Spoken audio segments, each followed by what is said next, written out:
in this video. We're doing a food truck face-off in Minnesota, encountering the Midwest's most insane food truck creations. It looks like if you came back in 1 year, this thing would develop its own ecosystem. But first, let's back up. Minnesota is a state I call home. I lived here for the first 24 years of my life, and then I escaped to Asia. But I gotta say, every time I come back here, I feel a fondness for the people and the food they create. There are certain foods that are really considered Minnesotan. Things like tater tot hot dish, lutefisk, fried cheese curds at the Minnesota State Fair. But Minnesota's food truck scene is completely different from that. Food trucks in Minnesota are a way to escape. It's like a magic carpet ride for your mouth to transport into locations and countries around the world. Today we're gonna visit as many food trucks as possible and see if they're really bringing the heat.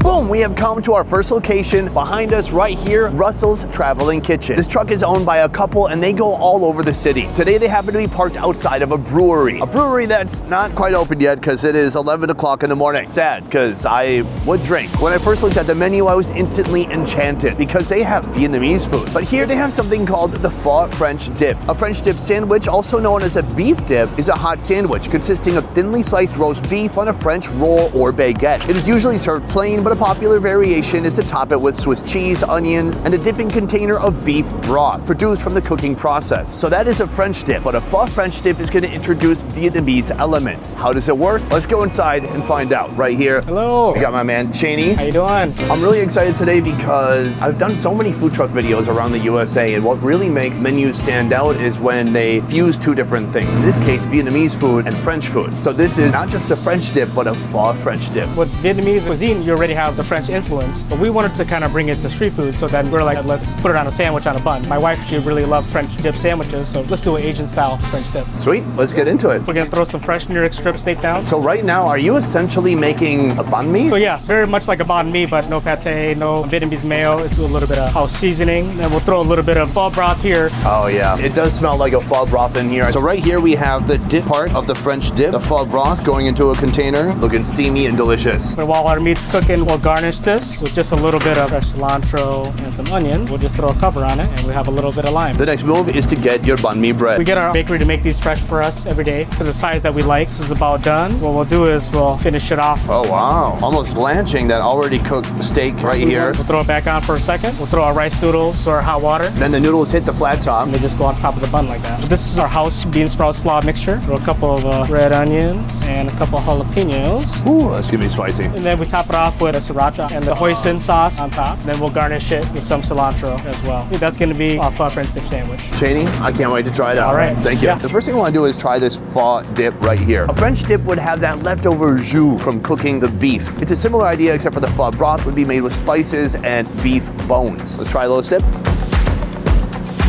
That's nice. A little sweet, a little salty, and tons of spices in there. Now the sandwich. Let's go for it. Instantly it makes me miss Vietnam. The beef is cut so thin, very soft, tender, and juicy.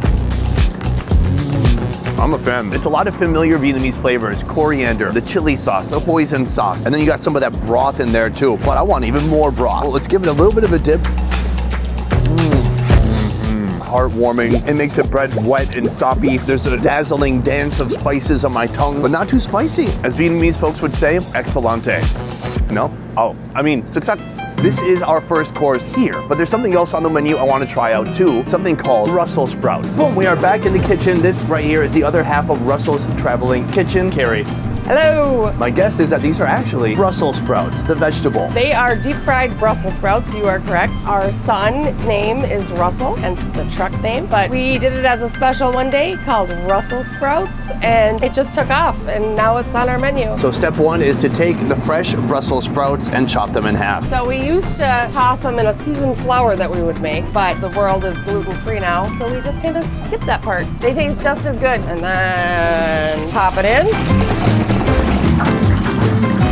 Once they're done, she lifts the basket and lets them drain out a bit. And then we pop them in here, do a little kosher salt. Ooh, nice. I like to always put some of the crispy leaves on top because that's what people dip first. And we grab a fresh lemon juice and mayo. Fantastic. I can't wait to try it out. It reminds me of fried Thai basil, which is one of the best things you could eat. Let's try it out. That is how you make kids or anybody else fall in love with Brussels sprouts.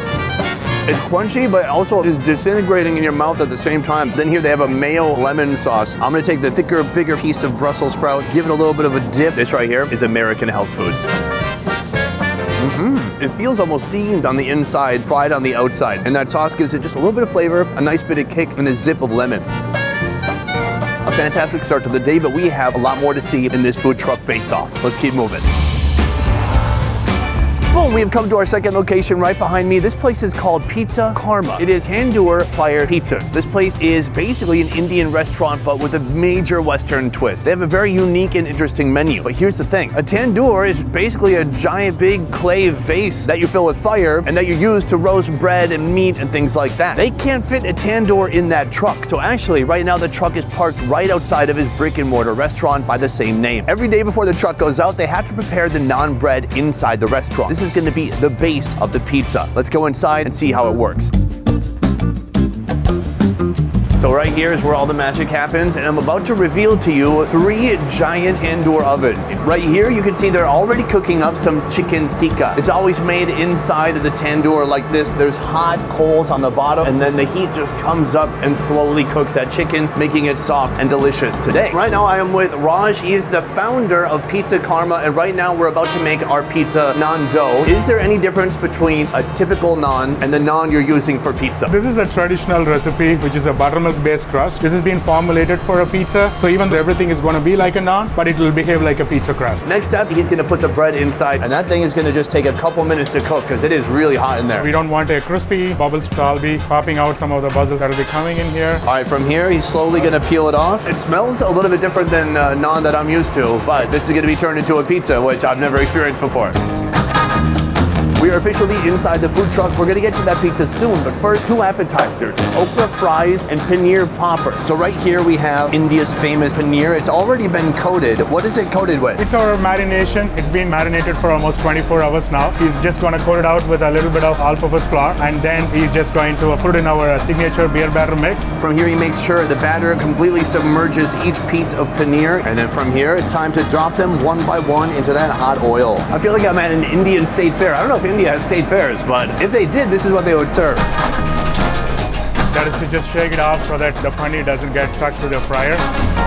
You see the color changing over time. They're becoming a nice golden brown. Those are ready. We're gonna let the grease drip for 1 second. Those look magical. Right here we have red hot tomato sauce as a side, and then just like a machine, he's taking them by hand and putting them on the platter. Final step, a little bit of coriander on top. It's basically a salad. Oh, but this right here is cheese karma. It looks awesome. Paneer is the most popular famous cheese in India. Honestly, I've not seen any other type of cheese in India, I don't think. It's interesting because it says it's a non-stretchy cheese. So I want to see, does it have any stretch to it or not?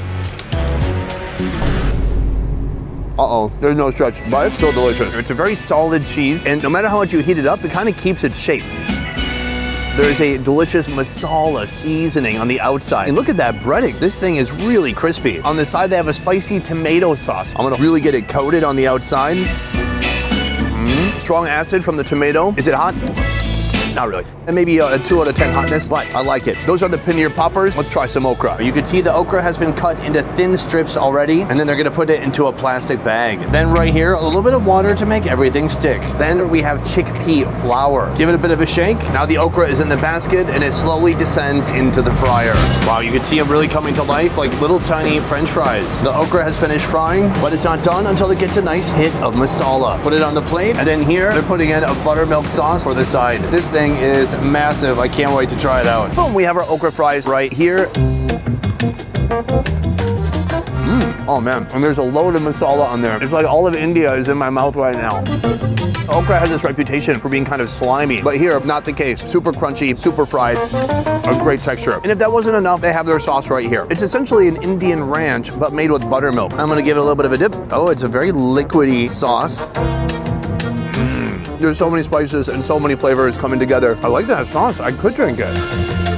It's super delicious. So these, my friend, are the okra fries. But we also came here for pizza. You can see right here, boom, giant pizza oven. That is what all the pizza is being sent through. So we have our pizza crust right here. We saw this being made inside, but the first step is to put on some of this. That ain't butter, that is ghee. This is the tikka sauce, so it's a red pepper based sauce mixed with our own proprietary pizza crema sauce. Then you top it off with chicken tikka. The chicken looks great in the tandoor. It looks even better on the pizza. And then you top it off with onion pepper mix. Finally top it off with our whole milk mozzarella cheese. So that is going to hit the oven and slowly move through here and soon pop out on the other side. Here the pizza is coming out, the cheese has melted, the crust is getting brown. This looks incredible. For $12.99, all this could be yours. He said he doesn't know anyone else making Indian pizza in this way. I gotta say, I agree, except for I did go to India once and I had butter chicken pizza. But it was different because they were using just a pure naan. Here the naan batter is a little bit different. I'm not saying it's a naan. It's still naan, but it's a naan that's appropriate for a pizza. Look at those little brown spots, like what old people get when they go in the sun too much, like me. All right, let's try it out. Wow, it's a heavy, thick, creamy sauce that they put on there. Like some kind of an Indian curry, which is awesome because half the time you're eating Indian food, you're using the naan to scoop up curry anyways, so it feels like the scooping's been done for you. The vegetables, they're crunchy, they offer a little bit of freshness. I want to pull out just some of that chicken and cheese. At home, I have a Traeger grill, but I really love an Indian guy to come to my house and build a tandoor. So let me know downstairs in the comments if you know how to build one, and then I'll give you my neighbor's address, and then I'll roll it over to my house. Sound okay? Overall, I'm really impressed with what these guys are doing. If you love Indian food with a little bit of a twist, this is your place to go. Welcome to our third location. Already we traveled around the world to Vietnam and India. Now we're headed to Mexico. This place specializes in birria. Birria is a meat stew or soup made from goat, beef, lamb, mutton, or chicken. That meat then can be put in almost anything. You can put it in a taco, a burrito, a quesadilla, or in this case, ramen. Right now I'm inside the La Bodega truck, and right here we have our ramen. I was thinking it was going to be some kind of a Korean ramen, but it turns out Mexico has their own ramen. This is called tapatio. This one is shrimp flavored. Is that going to go good with birria? I don't know. Right here we have that delicious soft stewed beef, and then here is a consommé, the broth, the meat, and water that have combined to make something incredible. We start by throwing the seasoning in the garbage. Then right here, he stacks on big old chunks of birria beef. It's stewed, it's soft, it looks delicious. Then here we have the consommé. Pour that on top. Now hit it with a little bit of onion, then cilantro. Yes, I said it with a cool accent. Then allow the mariachi man to protect your ramen until it's finished. A little lime on the side, boom, some sauce, and that is ready to go. This looks awesome. Come take a look. Big pieces of stewed beef, noodles, and then that consommé, which is already super thick. I'm gonna get just some of this beef to begin with. Delicious, braised, full of flavor, super salty, a little bit spicy, and very oily. This is a heavy dish. How about a spritz of 1/16 of one lime? Got really ration out those limes. Now I'm gonna get a bite here full of beef. The consommé is sticking onto that, and then we got plenty of noodles too. Let's try it out. That was life-changing. And honestly, the lime helps a lot. It really cuts through that heaviness. It just looks like a little swamp. It looks like if you came back in 1 year, this thing would develop its own ecosystem. Those noodles have a great bite to them. But when you mix that with some good old Mexican meat, ooh, it is a great combination. Let's keep moving. All right, folks, we have come to our final location. Behind me now, the Angry Line Cook. I used to work at Applebee's. I knew a lot of Angry Line Cooks. Here, I believe the Angry Cooks are specializing on the broiler, making up some burgers. I'm looking at their signature item. It is the Angry Burger. There's a lot of hostility with this truck. Soon I'm going to talk to one of the owners and find out, is everything okay? How's things at home? When's the last time you called your mom? What you so upset for? Oh, there he is right now. I thought he was yelling at me. I am now inside the kitchen with Jesse. Are you the Angry Line Cook? Oh, I'm one of the Angry Line Cooks for sure. What are you so angry about? Oh man, plenty of things. We've been in the industry for, cumulatively like 40 years. So between all that experience, just like the worker conditions, the, being stuck inside, never breathing fresh air, It's 2023 as well, baby. It sucks out here. This is my best interview ever. Today, our first item, it is the Angry Burger. Step one, hit it with some clarified butter or ghee, and then throw those buns on the flat top. All right, right here we have our beef balls. Those get smashed down. And I like every kitchen, somebody has a different smashing device. This is a muddler from a bar program. Classic little bartender tool. So that can make mojitos or burgers. That's right. A little salt, we got a little house seasoning. We just let it rip and ride, get a good skirt. You know how it is. So the one you're making right now is called the Angry Burger. Why do you call it that? You know, we were like, yo, we're coming into this smash burger game. We need something that sets us apart. For us, it's all about heat. You got the heat, you got the meat. But we realized, yo, we're in Minnesota, not everybody can do that, right? Then we're like, oh, we got to come up with a second burger. So because we got to come up with a second burger, naturally we're like, oh, this first one? Well, it's the Angry Burger, baby. That's the one that, like, it gets your palate activated. Wow, this is probably the most flat, thin smash burger I've ever seen in my life. Hit it with some pepper jack. That's some house-made pepper jacks. Next step, he doubles it up. Oh, what are we getting here? So that's oil infused with a little chili de arbol and some smoked paprika. Got some pickled Fresnos going on top. Super sweet, got the heat, and then we drizzle a little bit of angry sauce. Oh my It's God. a combination of ketchup, mayo, and then our own hot sauce that we make in-house called Fire Hot. Oh my God, look at that. That looks like perfection. Boom! Guys, check it out. We are sitting at a bar. They have my favorite thing, a food truck with burgers next to a bar with drinks. It's fantastic. Let's talk about this as a smash burger. It's the most smashed I've ever seen any burger. The thinness, it is like 3 millimeters thick. It makes sense they went for something spicy. Spice is usually seen as the angriest of all the flavors, which I don't understand, because the times I really do get angry is when there's no flavor at all. Blandness should be the flavor of anger. That being said, let's try it out. Wow, the patties are excellent. The bread is super soft. It's spicy, but it's not gonna be unpleasant for you to eat unless you're my mom. My mom thinks mayonnaise is spicy.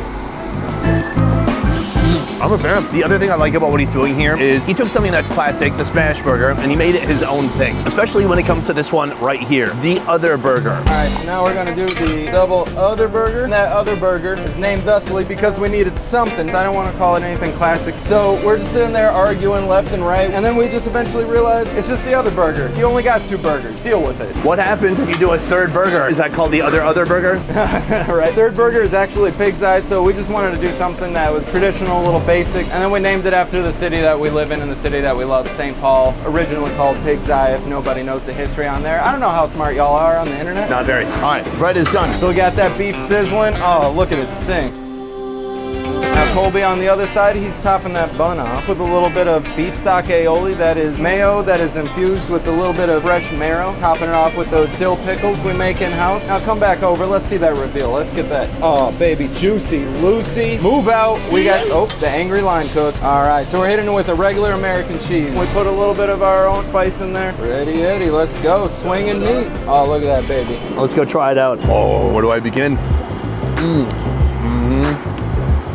Oh man, that aioli is nuts. It's super beefy, rich, full of flavor. Then you have that creamy cheese and again, that soft bread and these insanely thin, nearly crispy slabs of beef. I'm lucky I don't live next to this guy. It would be a problem for my dietary health. Take a look at this bite. The cheese is just oozing out, pickle meat layers. Overall, what's smart is a limited menu. These guys move quick, they move efficiently, they get your orders done like that. This was delicious, but we've had a lot of good food today. Next, I'm gonna tell you who won this Minnesota Food Truck Face-Off. Let's find out. Boom, that is our day of food truck dining here in Minnesota. How was it? I thought it was pretty amazing. You never know what you're gonna get when it comes to food trucks. And honestly, the only food that really felt American today was the final location. It's amazing that you can zip around the streets and avenues here and find food from around the world or food fused with American styles and the Minnesota palate. That being said, today was a face-off. Unbeknownst to them, these 4 food trucks were pitted against each other. I might be biased because I'm a big fatty who likes burgers, but my favorite food was the burgers. But a special honorable mention to the birria ramen. That was very satisfying. I love those chewy noodles with that thick birria consomme. Honestly, it was hard to choose a favorite because everything today was simply outstanding. Let me know what other cities I should go to for food trucks. Otherwise, guys, that is it for this one. Thank you so much for watching. I will see you next time. Peace. All right, I'm gonna get some burgers to go and freeze them, and then I will unfreeze them tomorrow. I'm actually just gonna eat them in the car. I'm lying. Elevate your style with our brand new clothing collection. Rock out in our threads, feel the thrill of culinary adventures, and celebrate with us in style. Head on over to beffers.shop today.